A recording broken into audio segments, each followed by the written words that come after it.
ഒരു special പത്തിരിയുടെ recipe ആയിട്ടാണ് ഇന്ന് ഞാനിവിടെ വന്നിട്ടുള്ളത്. വളരെ ഈസിയും ടേസ്റ്റുമാണ് ഇത് ഉണ്ടാക്കാനായിട്ട്. കുട്ടികൾക്കൊക്കെ ഇഷ്ടപ്പെടുന്ന ഒരു റെസിപ്പിയാണ്. പിന്നെ ഇത് കഴിക്കാനായിട്ട് പ്രത്യേകിച്ച് കറിയുടെ ഒന്നും ആവശ്യമില്ല. എന്തെങ്കിലും ഒരു സോസോ അല്ലെങ്കിൽ ഒരു ഗ്രേവിയോ ഉണ്ടായാൽ മതി കഴിക്കാനായിട്ട്.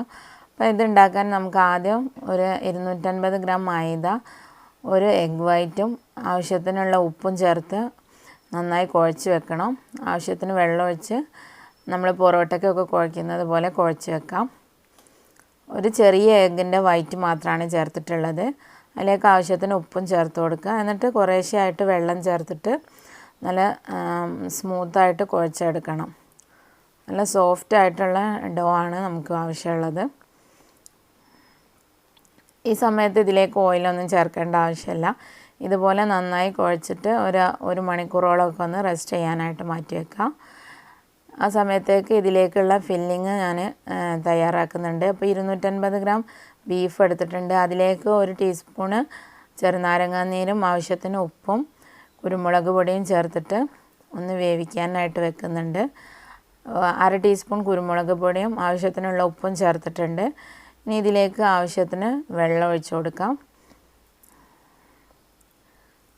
വേറെ മസാലകളൊന്നും ഇതിലേക്ക് ചേർക്കുന്നില്ല. അപ്പോൾ നമുക്ക് നല്ല എരിവ് വേണമെന്നുണ്ടെങ്കിൽ കുരുമുളക് പൊടി വേണമെങ്കിൽ കുറച്ച് കൂട്ടി കൊടുക്കാം. അതല്ലെങ്കിൽ നമ്മൾ ഇതിലേക്കുള്ള ഫില്ലിങ്ങിലേക്കുള്ള സ്റ്റഫ് തയ്യാറാക്കുന്ന സമയത്ത് ഗ്രീൻ ചില്ലിയുടെ അളവ് കൂട്ടി കൊടുത്താലും മതി.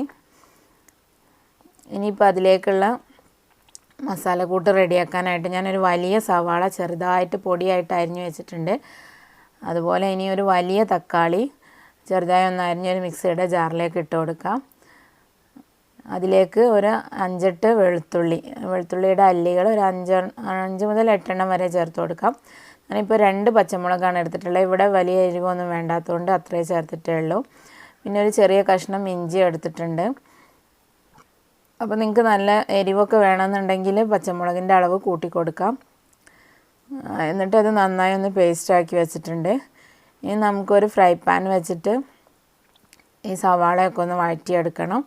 കുറച്ച് ഓയിൽ ഒഴിച്ച് കൊടുത്തിട്ട് സവാള ചേർത്ത് നന്നായി അതിൻ്റെ ആ കളറൊക്കെ മാറി ശരിക്കും നല്ല വാടി വരുന്നത് വരെ തന്നെ ഇതിനൊന്ന് വഴറ്റിയെടുക്കണം. കുറച്ച് ഉപ്പ് ചേർത്ത് കൊടുക്കുക, പെട്ടെന്നൊന്ന് വഴന്ന് കിട്ടാൻ വേണ്ടിയിട്ട്. ഇനി ഇതിലേക്ക് നമ്മൾ നേരത്തെ അരച്ച് വെച്ചിട്ടുള്ള ടൊമാറ്റോയും ഗ്രീൻ ചില്ലിയൊക്കെ ചേർന്നിട്ടുള്ള പേസ്റ്റ് ചേർത്ത് കൊടുക്കണം. അതിന് മുൻപായിട്ട് 1/2 ടീസ്പൂൺ ഗരം മസാലയും ചേർത്തിട്ടുണ്ട്. ഞാനിതിലേക്ക് വേറെ മസാലകളൊന്നും ചേർക്കുന്നില്ല.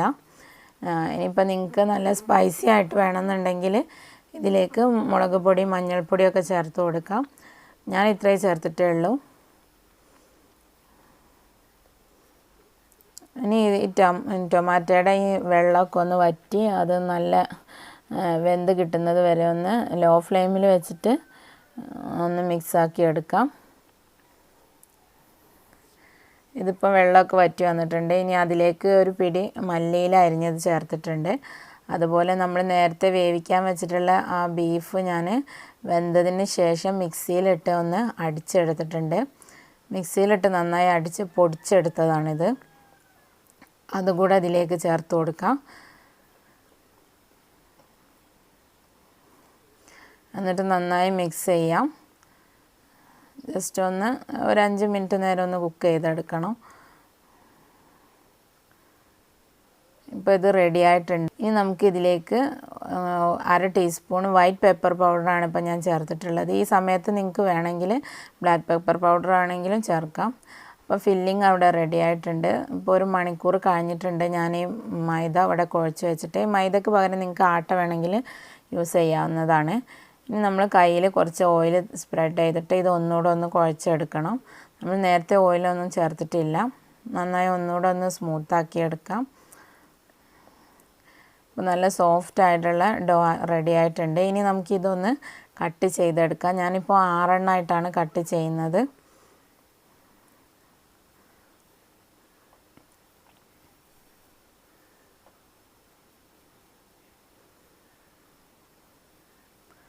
നമ്മൾ ഉണ്ടാക്കിയിട്ടുള്ള ഫില്ലിങ് വെച്ച് നമുക്കിതിൻ്റെ ഡബിൾ, അതായത് ഒരു 12 എണ്ണം വരെ റെഡിയാക്കി എടുക്കാവുന്നതാണ്. ഞാനിപ്പോൾ 6 എണ്ണത്തിന് വേണ്ടിയിട്ട് ചെയ്യുന്നേ ഉള്ളൂ.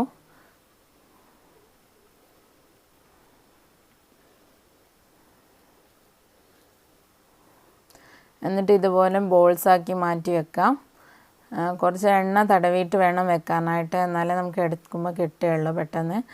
എന്നിട്ട് നന്നായി ഓയിൽ സ്പ്രെഡ് ചെയ്ത സർഫസിലിട്ടിട്ട് ഒന്നുകിൽ കൈ കൊണ്ട് ഇതുപോലെ പരത്തിയെടുക്കുക, അതല്ലെങ്കിൽ നമ്മളെ കുഴൽ വെച്ചിട്ട് ഇതുപോലെ പരത്തിയെടുക്കുക. എന്നിട്ട് നമ്മൾ നേരത്തെ റെഡിയാക്കി വെച്ചിട്ടുള്ള ആ ഫില്ലിങ് ഒരു ഭാഗത്ത് കുറച്ച് വെച്ച് കൊടുക്കാം.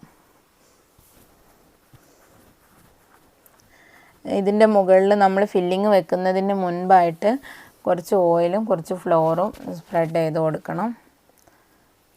ആദ്യം കുറച്ച് ഓയിൽ സ്പ്രെഡ് ചെയ്ത് കൊടുക്കുക. എന്നിട്ട് അതിൻ്റെ മുകളിൽ കുറച്ച് മൈദ അല്ലെങ്കിൽ ആട്ടയാണ് നിങ്ങൾ ഉപയോഗിച്ചിട്ടുള്ളത്, അത് ഒന്ന് സ്പ്രെഡ് ചെയ്ത് കൊടുക്കണം. അതല്ലെങ്കിൽ ഇത് രണ്ടും കൂടെ മിക്സ് ചെയ്തിട്ട് ഒരു ബാറ്റർ പോലെ ആക്കിയിട്ട് അതൊന്ന് പുരട്ടി കൊടുത്താലും മതി.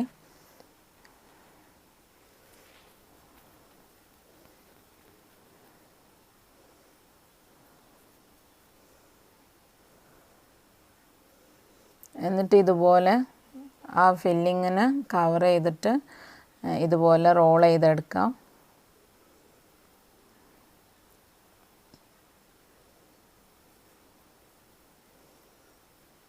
എന്നിട്ട് ഇതുപോലെ ബോൾസാക്കി മാറ്റാം. ഇനി ഇതൊരു സൈഡിലേക്ക് മാറ്റി വെക്കാം. ഇനി ബാക്കിയുള്ളതും അതുപോലെ തന്നെ നേരത്തെ ചെയ്ത പോലെ തന്നെ ഫ്ലാറ്റൻ ചെയ്തിട്ട് ഓയിലും ഫ്ലോറും ഡസ്റ്റ് ചെയ്തിട്ട് അതിൻ്റെ മുകളിൽ ഫില്ലിങ് വെച്ച് റോൾ ചെയ്തെടുക്കാം. ഇപ്പം ഞാൻ എല്ലെണ്ണം ഇതുപോലെ ആക്കി എടുത്തിട്ടുണ്ട്. ഇനി നമുക്കിത് പരത്തി എടുത്തിട്ട് ഒന്ന് ചുട്ടെടുക്കണം. അപ്പോൾ ഞാൻ ചുട്ടെടുക്കാനുള്ള തവ ആദ്യം തന്നെ ചൂടാക്കിയിട്ടുണ്ട്. ഇത് കൈ വെച്ചിട്ടൊന്ന് പരത്തിയെടുത്തതാണ്. ചൂടായ തവയിലേക്ക് ഇട്ട് കൊടുക്കാം.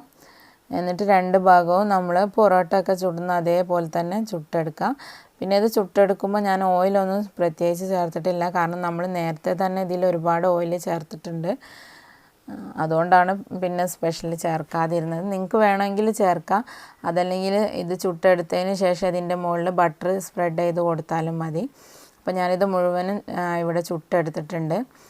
അപ്പോൾ ഇതൊന്ന് റോള് ചെയ്തൊന്ന് നമ്മൾ സെർവ് ചെയ്യാനായിട്ട് വെച്ചതാണ്. ഇതിൻ്റെ കൂടെ ഞാൻ ടൊമാറ്റോ സോസാണ് സെർവ് ചെയ്യുന്നത്. അതല്ലെങ്കിൽ നിങ്ങൾക്ക് തൂമും സെർവ് ചെയ്യാം, അതല്ലെങ്കിൽ തൂമും ടൊമാറ്റോ സോസും കൂടെ മിക്സ് ചെയ്തിട്ട് അങ്ങനെ സെർവ് ചെയ്യാം. അപ്പോൾ അതൊക്കെ നിങ്ങളെ ഇഷ്ടം. ഇനി അതല്ലെങ്കിൽ നിങ്ങൾക്ക് ഗ്രേവി കൂട്ടി കഴിക്കാനാണ് ഇഷ്ടമെങ്കിൽ ഗ്രേവി കൂട്ടിയും കഴിക്കാം. അപ്പോൾ ഇന്നത്തെ റെസിപ്പി നിങ്ങൾക്ക് ഇഷ്ടമായിട്ടുണ്ടാവുമെന്ന് കരുതുന്നു. മറ്റൊരു എപ്പിസോഡിൽ മറ്റൊരു റെസിപ്പിയായിട്ട് വീണ്ടും കാണാം. Thank you for watching.